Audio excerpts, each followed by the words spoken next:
This is how to upgrade your business owner mindset in 4 simple stages. Hey, I'm Baynon and I help owners of dance, gymnastics, martial arts, yoga, Pilates, CrossFit, any fitness class-based business model. I help owners who get stuck around 100 to 500,000 in annual revenue. I help them break through and get to their first million year and beyond. So these 4 stages, listen closely. I want to share them with you and I want you to figure out where you're at. Are you at stage 1, stage 2, stage 3, stage 4? And I'm going to give you some insights in how to move between those stages too. So stage 1 is what I call the doer. And generally this is smaller business mentality. And when we start a business, and when I started my brands, I did everything. I was the marketer, I was the finance guy, I was the sales guy, I was the instructor. I trained the team, I did any recruitment needed. I did everything. I did all the planning, all the strategizing, created documents, printed things, handed things out, ordered kit, gave kit out. You can probably relate. You've probably been there at some point in the not too distant past. You might even still be there in your business. I call that stage the doer. Now listen, it's a necessary stage. When you start a business, unless you're going into it with business experience and you've got finances behind you and you can actually pull team in straight away, which in my experience is rarely, if ever, the case for someone starting a dance, gymnastics, martial arts, yoga, Pilates, CrossFit business. Generally, people who start those businesses, like me, were deeply passionate about the thing they wanted to teach and said, I know, I'm going to go and open some classes and figure it out as I go. So invariably, we all end up having to go through the doer phase where we do everything in and for the business. Now, there's nothing wrong with that phase. It's a very natural phase to have to travel through as a business owner. And the quicker you can get to stage 2, the better, of course. A lot of business owners I speak to, they get so stuck in stage 1. Why? Because we're rewarded for doing the do.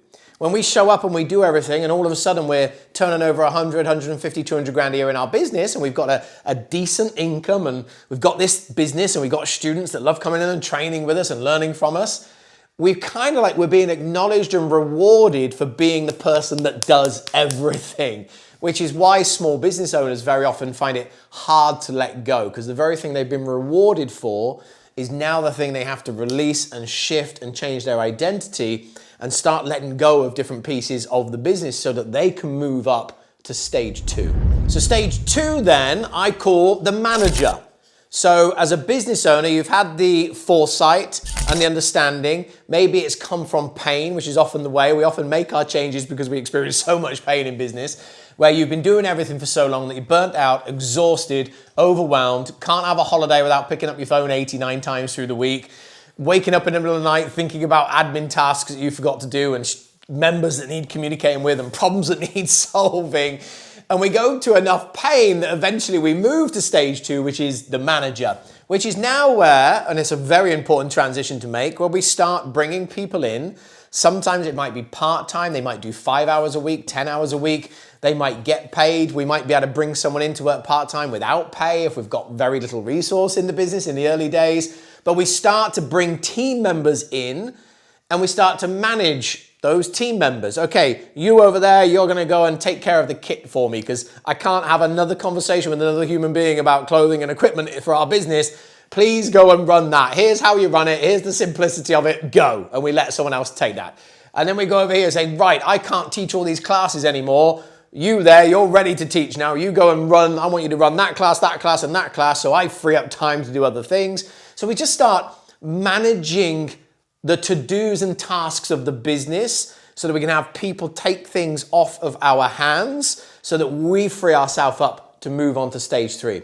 Again, nothing wrong with this phase either. All these phases are important parts of the transition. Again, unless you're an experienced business person with revenue to throw in the pot and you can jump straight up to stage 3 or 4, great. But again, if you're building it like most people build our type of business, you've got to go through these phases. So stage 1, you're the doer, you do everything. Stage 2, you become the manager, you start releasing tasks and departments to people and let people then go take those off your hand. That leads us on to stage 3 then, which is the CEO. Now the CEO, where it's different to the manager, when you're CEOing in the business, you've got to work through people. And this is a big leap in skill, a big leap in capability, because The manager often, here's where the manager gets to, and sometimes the restriction in that stage 2, is we give someone a task, but we don't necessarily give them full autonomy and empowerment to do that task, to make decisions, to improve that part of the business and push it forwards and develop it. Often what the manager does is the manager says, hey, you over there, I'd like you to take care of the clothing and equipment now. Here's how I do it. I place the orders here. I do this. I fill this bit of paperwork in. I place the order. It comes in and I hand out in class. Please go do that. So that's a great first point of call. But when we move into the CEO role, now what I need to do is I need to have someone in that department who will develop that. So I need to empower that person, give them a sense of autonomy, train them and coach them and mentor them as well. They very often need. And build an SOP and a systems that they actually run that, but really with that intent that they expand that operation. They make it better. They make it more profitable. They make it more efficient. They develop it along with the rest of the business. Otherwise, the problem you have, and I speak to a lot of owners in this category, they're at stage 2, where they're the manager. But it's, oh yeah, no, I've got a team doing things, but they're still stressed out their mind. And the reason is, when I give the person just the task of that's how you order kit and that's how you hand it out, generally they'll always come back to me with questions, they'll come back to me with challenges, and that department won't grow. So eventually it'll just become a pain. So to step into stage 3 of this development, this mindset development for you, to be the CEO, and again, it really is a big leap from manager to CEO, but when you get it, when you can figure it out, and there's never mastery of it, it's always an ongoing development and learning within it, then my job is to work through people, to make things expand and function at a higher level through somebody rather than me actually doing it. Really important that I don't go in and start dealing with the kit and actually doing the work and doing admin and having conversations and selling things. What's really important at the CEO level is I'm able to stay back and I'm able to guide that person to take it to the next level. That's the really important stage of development there.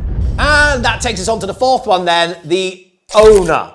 So the owner being that you're no longer even CEO, the stage above CEO in your business. Now you might never want this. If you run a dance, gymnastics, martial arts, yoga, Pilates, CrossFit type business, you might never want to be just the owner and literally have a CEO and have directors and have people running it all. You might not want that, and that's fine. But I'm just showing that this is the 4th stage if you do want to go there.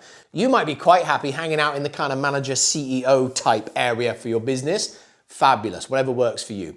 But this 4th stage then is where we're the owner, which is where we've built a business that runs without us.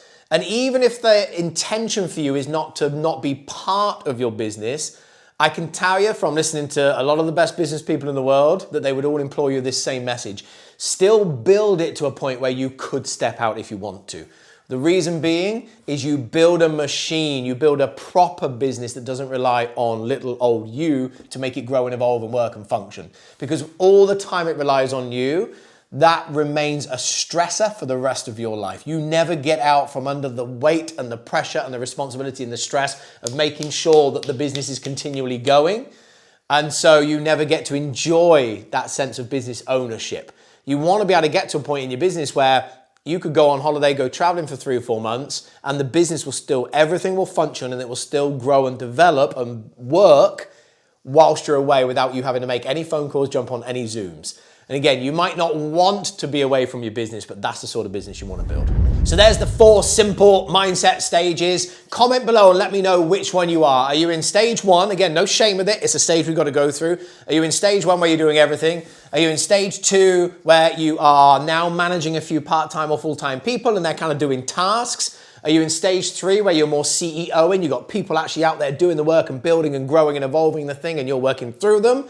Or you're at the fabulous old phase of owner, where you could disappear for 6 months and the business still functions and builds and grows without you.